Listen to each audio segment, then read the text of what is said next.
네, 힘들었던 수요일장 마감 앞두고 있습니다. 30분 전인데요. 상해종합지수 0.6%, 항생도 1% 넘게, 니케이도 1% 넘게 조정을 받으면서 앞서 보신 것처럼 양시장 지금 저점 방어가 안 되고 있습니다. 다시 한번 좀 낮출지 여부, 30분 안에 반전이 있을지 여부는 계속해서 체크가 필요하겠는데요. 두 프로와 함께 마감 전략 들어보겠습니다. 임순재 루크투자연구소 대표, 차영주 MTN 전문위원입니다. 안녕하세요.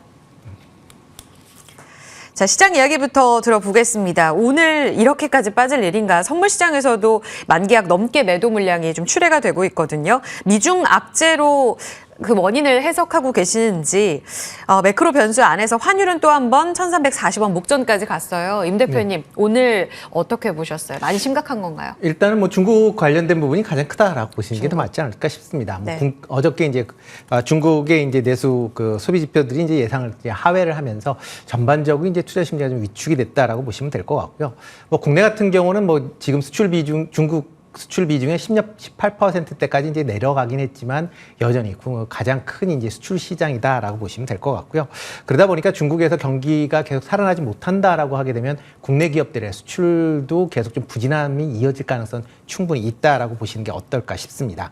그렇기 때문에 어저께 나왔었던 그 중국의 이제 주요 지표들이 어제 반영된 게 아니라 오늘 한꺼번에 반영이 되면서 전파적으로 낙폭을 좀 키웠다라고 보시면 될 것 같고요.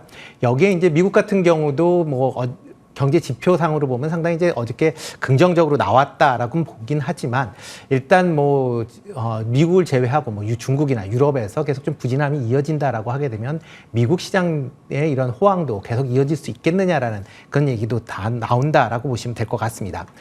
그리고 미국 시장 자체가 계속 이제 좋은 그런 이제 경제 지표가 나오면서 그러니까 지금 이제 많은 이제 투자자들이 예상하고 있는 금리 인하는 아마 내년 뭐 2분기나 이제 3분기까지도 늦춰질 수 있다라는 그런 내용들이 투자 심리를 전반적으로 위축시켰다라고 보시면 될 것 같고요.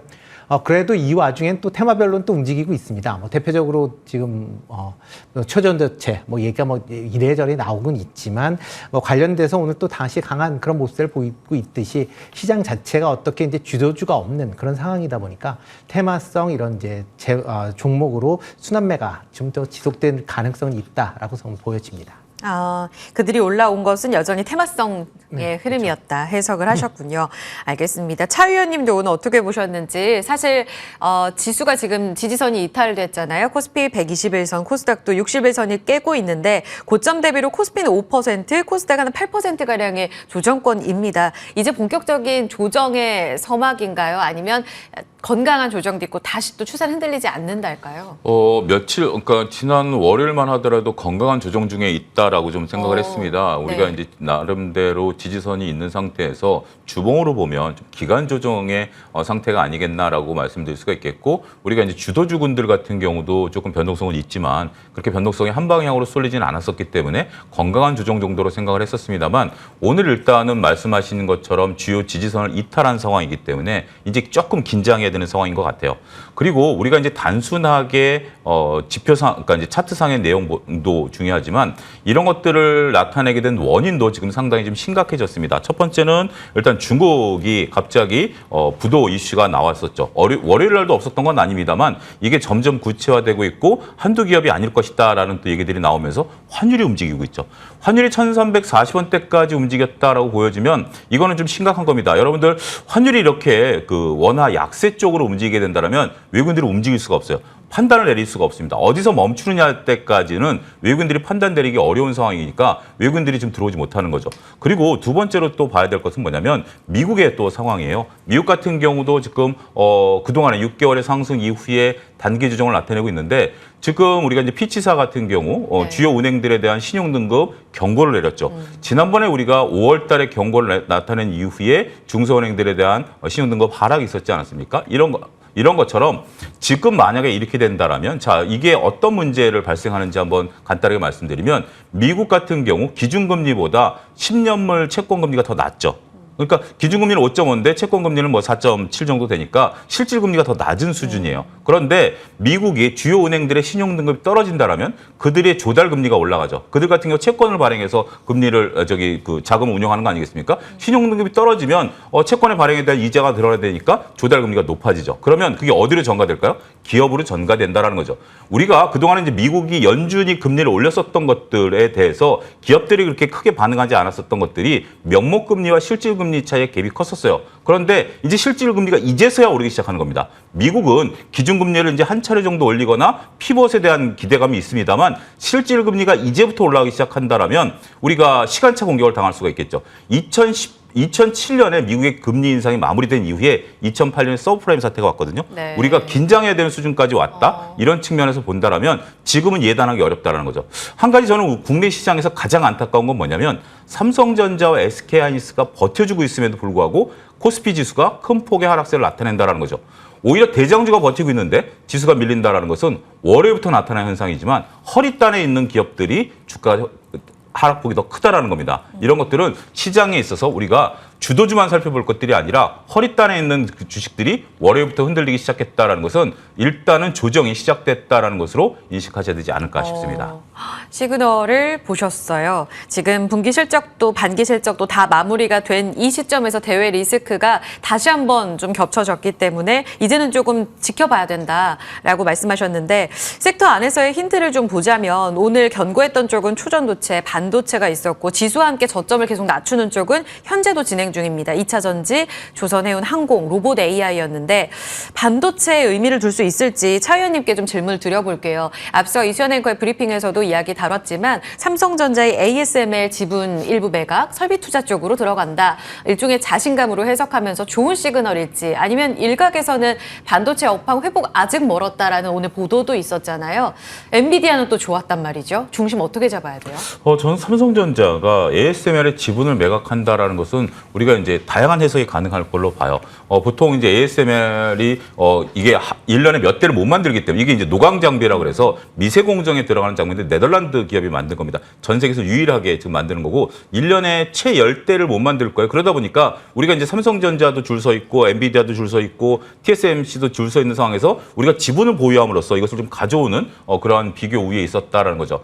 그런데 지금은 이제 어느 정도 이 부분에 대한 우리 복잡한 해석이 가능할 건데 첫 번째는 지분 보유에 대한 트리거가 없다. 어떤 뭐 모멘텀이 없다. 두 번째는 삼성전자가 직면한 지금 자금 압박입니다. 여러분들 어제 뉴스 보셨나요? 삼성전자의 메모리 재고가 더 쌓였다라는 뉴스가 있었죠. 그리고 삼성전자가 지금 미국에 반도체 공장을 짓고 있는데 환율 문제랑 인건비 상승 때문에 생각보다 비용이 많이 들어간다라는 겁니다. 그러니까 삼성전자를 지금 운용자금에 조금 삐그덕거림이 있어요. 이익도 안 나는 상태에서 운용자금이라고 한다면 공장을 짓는 거, 재고 비용, 종업원들 월급 주는 거 이런 것들이 늘어나고 있는 거거든요. 그러니까 삼성전자가 현금을 마련하기 시작했다라는 겁니다. 우리가 10조를 갖고 있다라고 오해하고 계시는데 실질적으로 삼성전자는 그렇게 현금이 많지는 않아요. 삼성전자 그룹이 10조 정도 갖고 있는 거지. 그렇기 때문에 저는 이 소식이 이것을 팔아서 다른 것을 인수한다라기보다는 선제적으로 삼성전자가 현금을 마련하는 하나의 일환일 수도 있다. 아직까지 투자 방향이 결정된 건 아니잖아요. 그래서 우리가 먼저 앞서가지 말자고요. 일단 삼성전자가 지금 운용자금에 대한 압박에서 벗어나려고 하는 부분들이 분명 존재한다라는 것으로 이해를 하셔야 된다라고 말씀드릴 수가 있겠고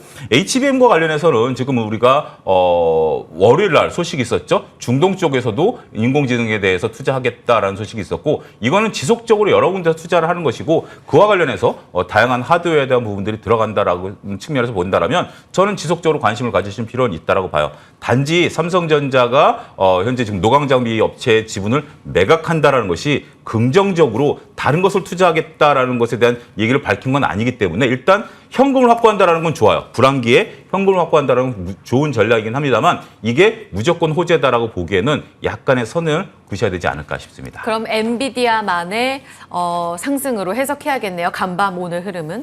그렇습니다. 일단 엔비디아 그래서 하이닉스와 삼성전자의 주가 차별화가 있다라고 봐요. 지금 엔비디아발 GPU와 관련돼서 우리가 이제 HBM에 대한 그 포지션을 봤을 때는 삼성전자보다는 SK하이닉스가 더 포지션이 많지 않습니까? 네. 상반기 전체 매출 매출의 20%까지 끌어올렸기 때문에 바로 하이닉스는 반응하는 것이고요. 삼성전자는 좀 셈법이 복잡하죠. 악재인 그 재고가 늘어나고 있다라는 거. 그러니까 저도 놓쳤던 소식 중에 하나인데 우리가 이제 수출 데이터를 보면 좀 반도체 수출이 조금 늘어나는 걸로 보여요. 그래서 반도체 재고가 줄었겠거니 생각했습니다만 라인을 계속 돌리고 있는 과정이기 때문에 수출이 늘어난 것보다 공장을 가동해서 만들어지는 반도체 수가 더 많다라는 거죠. 이 부분을 보게 된다면 이 재고는 뭐죠? 고스란히 다 운영 자금으로 들어가기 때문에 이건 삼성전자가 만들어서 자기가 보유하고 있는 거잖아요. 돈이 묶이는 거잖아요. 그렇기 때문에 자금 압박이 심해졌구나 이것에 대한 신호로도 해석을 하셔야 된다고 말씀드릴 수가 있겠습니다. 특징주에서 여쭤보려고 했던 한미반도체를 같이 묶어서 여쭤볼게요. 차 의원님 지금 예. 조금 분리해서 봐야 된다고 반도체 안에서도 이야기를 해주셨단 말이에요. 엔비디아는 계속해서 좋다면 오늘 그에 따라 훈풍을 받은 이수페타시스 물론 장중 탄력 떨어졌습니다. 더불어서 한미반도체 같은 경우에는 오늘만 놓고 봤을 때 시장 대비 견고한 것도 맞고 5일선, 20일선 너무 잘 지키잖아요. 이쪽으로 그러면 계속해서 슬림화 전략은 유효한 거예요? 일단 23일 날 엔비디아 실적 발표가 있죠. 우리나라 네. 시간으로 이제 수요일입니다. 그때까지는 저는 퍼포먼스로 보일 가능성이 있어요. 지금 엔비디아가 기대감 대비 실적이 나왔는지 아니 그걸 뛰어넘었는지 조금 떨어졌는지 아직은 오리무중 아니겠습니까? 그런데 지금 계속해서 이렇게 투자가 이루어진다라는 미래에 대한 기대감이 있는 상태라면 결국 GPU가 구동되려면 HBM이 필요하고요. 그러니까 GPU는 계산하는 반도체고요. HBM은 기억하는 반도체. 이게 맞물려야 돼요. 근데 HBM을 만드는 것은 판매는 SK 하이닉스지만 그 후공정 단계에 있어서 적층 그러니까 단을 좀 쌓는 작업들이 필요하거든요. 이걸 한미반도체가 하니까 그 시나리오대로 본다라면 GPU가 많이 팔리면 HBM이 팔려야 되고 HBM을 만드는 과정에 있어서 한미반도체가 중요한 역할을 한다라고 보면 더군다나 한미반도체 같은 경우 2분기 실적 잘 나왔잖아요. 네. 이 연결고리가 맞아 들어가는 거죠. 확인이 됐기 때문에 그 부분은 다음 주까지는 퍼포먼스를 보일 가능성이 높지 않겠는가 말씀드릴 수 있겠습니다. HBM 모멘텀 많고 특히 엔비디아의 연결고리 있는 후공정단 안에서는 유효하겠습니다. 특징주까지 같이 엮어서 좀 여쭤봤고요. 섹터에 있어서 이 질문도 드리고 싶었습니다. 임순재 대표님, 앞서서 지수 저점 낮추는 오후장의 분위기, 여기서 같이 빠진 동조화된 섹터가 어딘가 봤더니 역시 포스코그룹, 에코그룹 중심으로 한 2차 전지였습니다. 저점 방어가 지금 안 되고 있는데 테슬라에서는 또 중국 전기차 가격을 또 한 번 인하하는 소식도 들렸습니다. 이게 2차 전지에 어떤 영향을 줄지 또 현대차 같이 또 엮어서 보시는 분들도 많을 텐데 뉴스 여파와 함께 오늘 2차 전지 좀 해석해 주세요. 뭐 2차 전지 관련돼서는 뭐 최근에 보면 이제 호재보다 이제 악재성 이제 뉴스가 더 많이 나온다라고 보시면 네. 맞을 것 같고요. 뭐 올 초서부터 뭐 계속 악재성 뉴스는 나왔는데 그동안 뭐 묻혀 있었다라고 보시는 게 더 맞지 않을까 싶습니다. 그러면서 최근 조정을 받으면서 그런 부분이 다시 부각이 됐다라고 보시면 될 것 같고요. 뭐 지금 테슬라가 이제 전기차에 대해서 뭐 일단 가격을 인하한다라고 지금 뭐 중국 시장 중심이긴 하지만 가격을 인하한다라고 이제 발표를 했습니다. 그렇다라는 얘기는 뒤집어 얘기하면 중국 시장 내에서 지금 전기차에 대해서 공급에 비해서 수요가 그만큼 못 쫓아온다라고 보시면 될 것 같습니다. 그러니까 재고가 현재 쌓이고 있고 뭐 일단 시장 점유율 자체가 테슬라 같은 경우도 계속 하락을 하고 있다라고 보시면 될 것 같고요. 그러다 보면 단순 전기차가 과연 중국 시장에서만 그렇겠느냐라고 보면 뭐 중국 시장뿐만 아니라 글로벌 전체적으로 전기차의 성장세가 좀 둔화되고 있는 건 사실입니다. 그 이유 중에 그러니까 이유가 몇 가지가 있는데 첫 번째가 이제 전기차가 높은 가격대가 이제 가장 문제다라고 보시면 되는데요. 대표적으로 지금 내연기관에 비해서 전기차가 보조금을 받아도 20에서 30% 정도 높은 가격대를 유지를 하고 있습니다. 그리고 실질적으로 운영을 함에 있어서도 전기요금의 상승으로 인해서 뭐 그렇게 아주 싸다라고 생각도 안 하고 있다라는 겁니다. 그러다 보면 전기차에 대한 수요가 당연히 줄어들 수밖에 없는 거고요. 여기에 덧붙여서 충전 인프라에 대한 부분도 계속 지금 우려가 나오고 있는 그런 상황입니다. 뭐 국내 같은 경우도 뭐 집안에 뭐 시내 내에서는 뭐 움직일 때 큰 문제는 없다라고는 하지만 고속도로로 장거리를 움직일 때에는 계속 충전소에 대한 문제가 발목을 잡을 가능성은 충분히 있다라고 보여지고요. 그러다 보면 전기차의 과연 판매가 뭐 급격하게 이루어질 수 있겠느냐라는 부분은 일단 좀 더 지켜보죠. 이런 충전 인프라가 좀 더 확보되지 않는 이상은 뭐 생각했던 것만큼 빠르게 그 전기차의 확대가 이루어질 수 없다라고 보시면 될 것 같습니다. 뭐 지금 뭐 여러 이제 해외 기관들에서 전기차에 대한 이제 그 판매 속도를 이제 얘기들을 하고 있는데 미국 같은 경우도 지금 뭐 2030년도까지는 50% 가까이 증가할 것이다라고 뭐 작년 재작년엔 얘기가 나왔는데 지금 같은 경우에는 상당 부분 지금 하락을 하고 있는 그런 상황이고요. 지금 2028년도까지 나와 있는 최근 그 뭐 예측치를 본다라고 하게 되면 한 25% 20%에서 30% 정도를 못 넘길 것이다라고 지금 예상을 하고 있습니다. 그만큼 자동차 뭐 향후에 전기차 판매가 증가를 하는 거는 확실히 맞지만 그런 속도 자체는 상당 부분 좀 둔화될 가능성은 있으니까 그런 부분을 같이 좀 보시면 좋을 것 같고요. 뭐 2차 전지 같은 경우는 뭐 이런 얘기가 있었음에도 불구하고 향후 뭐 2030년, 35년에 좋아질 것이다라는 기대감으로 지금 투자가 이루어졌다라고 보시면 될 것 같고요.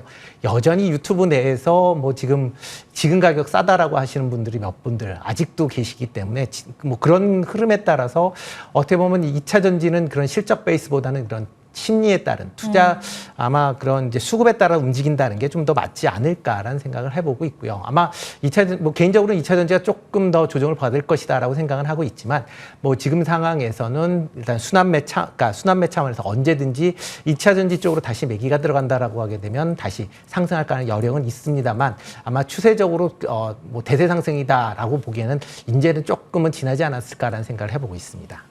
네, 쉽지 않은 분위기가 좀 전개가 됐습니다. 2차 전지 계속 변동성 주시하겠고요. 또 한쪽이 이 자금이 계속 방어하려는 움직임이 초전도체와 함께 바이오 쪽에서도 있었는데 보면 오늘 바이오 쪽에서 셀트리온 3사가 급격하게 좀 빠졌습니다. 보안이 실적도 아쉬웠다는 평가, 더불어서 미국의 보험 등재도 또 되지 않았고 여기에 더불어서 합병 기대감도 지금 무산이 된 상황입니다. 오늘 셀트리온 증권가에서 목표 주가를 20만 원, 21만 원 다 낮춰 잡더라고요. 이제 모멘텀 다 소멸로 보고 지금은 팔아야 되는 건가요? 이미 좀 기회 놓친 건가 네, 싶기도 하고. 일단 조금 늦었다고 봐야 되고 일단 오늘 뭐 빠졌다라는 건 실적 부진이 가장 크지 않나라는 생각을 해보고 있습니다. 네. 뭐 일단 뭐 셀트리온에 대해서 뭐 실적 부진 같은 뭐 유럽 관련 특히 이제 북미 시장에 대한 이제 기대감이 컸었던 것도 사실인데 뭐 실제적으로 이제 북미 시장의 매출이 예상보다는 좀 낮게 나오면서 전반적으로 이제 실적 부진세가 좀 이어졌다라고 보여집니다. 다만 이제 바이오 시밀러 부분은 여전히 뭐 좋은 흐름세를 보이고 있기 때문에 그런 부분은 좀 긍정적으로 보셔야 될 것 같고요. 뭐 일단 셀트리온 같은 경우에는 지금 주가를 움직이는 뭐 두 개의 축이다라고 하게 되면 하나는 이제 유클리나마가 이제 미국에서 얼마만큼 팔릴 것이냐라는 부분하고 그 다음에 이제 합병 기대감이다라고 보시면 될 것 같습니다. 일단 유플라이마 같은 경우에는 지금 PBM, 그러니까 미국 같은 경우에는 이제 그 제약을 이제 판매하기 위해서는 대부분 이제 PBM에 등재가 되어야 되는데 지금 PBM에 아직 등재가 안 되고 있습니다. 안 되고 있기 때문에 지금 판매가 상당히 좀 어떻게 보면 거의 이제 판매가 없는 그런 실적이다라고 보시면 될 것 같고요. 이런 이제 PBM이 들어갈 그렇게 된다라고 하게 되면 아마 실적 측면에서 보면 좀 긍정적으로 작용할 수 있으니까 이 PBM에 언제 이제 등재가 되느냐라는 부분도 조금 관심 있게 보셔야 되지 않을까 싶고요. 뭐 합병 관련돼서는 지금 뭐 한 달 이후, 그러니까 한 달 정도 지금 이제 합병 발표가 이제 미뤄져 있는 그런 상황입니다. 그러다 보니까 그거에 대한 이제 기대감이 지금 불확실성으로 좀 바뀌었다라고 보시면 될 것 같고요. 일단 뭐 합병 관련된 뭐 여러 얘기가 나오고 있는데 이런 게 어느 정도 정리되는 시점에서 아마 주가의 움직임이 좀 있지 않을까 싶습니다. 네, 하나만 더 여쭤보겠습니다. 최영주 위원님, 오늘 성장주 다 부족했습니다. 다 안 좋았잖아요. 네이버로 이제 하이퍼클로바 X 기대감으로 같이 올라왔던 카카오도 다시 21선을 내주고 있습니다. 이제 기대할 요인은 어떤 포인트에 맞춰야 되는 것인지 지금이 기회예요? 기회다라는 것은 뭔가 미래에 대한 기대감이 있는 상태에서 주가가 빠졌을 때 기회인데 미래에 대한 기대감이 과연 무엇이 있을까라는 부분들에 대한 고민은 저는 특히 이제 카카오 중심으로 계속해서 제가 이제 방송 때마다 얘기합니다. 카카오 과연 무엇으로 돈을 벌까요? 제 고민은 그거예요. 아직까지 전 답을 못 찾았습니다. 1년 전부터, 2년 전부터 카카오는 과연 무엇으로 돈을 벌 것인가에 대한 부분들. 물론 저희 카톡 씁니다. 저도 이모티콘 삽니다.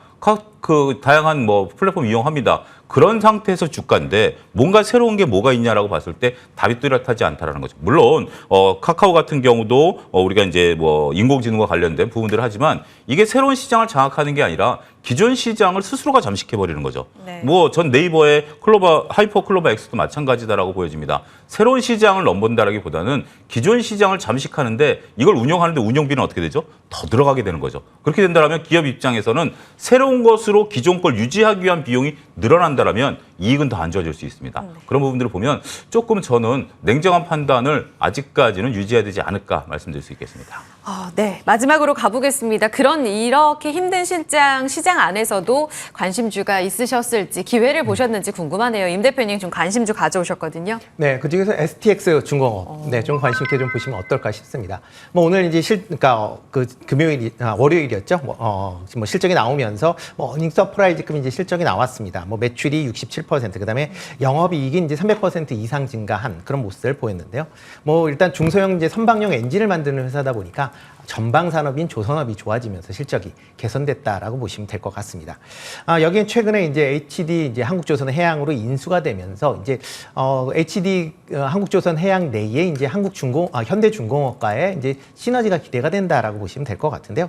특히 이제 현대중공업이 친환경 엔진 분야에 대해서 뭐 세계적으로 뭐 상당히 뭐 앞서 나가 있는 게 그런 기술을 갖고 있습니다. 그러다 보니까 뭐 계열로 같이 편입이 되는 STX 중공업의 이런 이제 선박 엔진이 다시 이제 접목이 된다라고 하게 되면 그만큼 STX 중공업의 입장에서 보면 중소형 선박의 엔진에 대한 그런 이제 매출이 지금보다는 확대될 가능성이 있다라고 보여지고요. 뭐 그렇기 때문에 그런 부분에 대해서 좀 관심 있게 좀 보시면 어떨까 싶습니다. 최근 뭐 연기금이 5거래일 연속 10만 주 넘게 지금 매수를 했기 때문에 그런 점도 같이 관심 있게 보시면 좋을 것 같고요. 뭐 매수 가격은 12,500원대에서 매수를 하시면 어떨까 싶고요. 목표 가격은 15,000원, 손절은 9,000원에 하시면 좋을 것 같습니다. 네, 추세 살아있고 더 간다. 15,000원까지 지금 TP를 잘 제시해 주셨습니다. STX 중공업. 오늘 조선은 빠졌는데 기자재 쪽으로는 좀 살아있는 종목들이 있었거든요. 이런 흐름 같이 맥락과 함께 이해해 보시면 되겠습니다. 두 프로님들 보내드리도록 할게요. 차영주 전문위원, 임순재 대표 함께했습니다. 고맙습니다.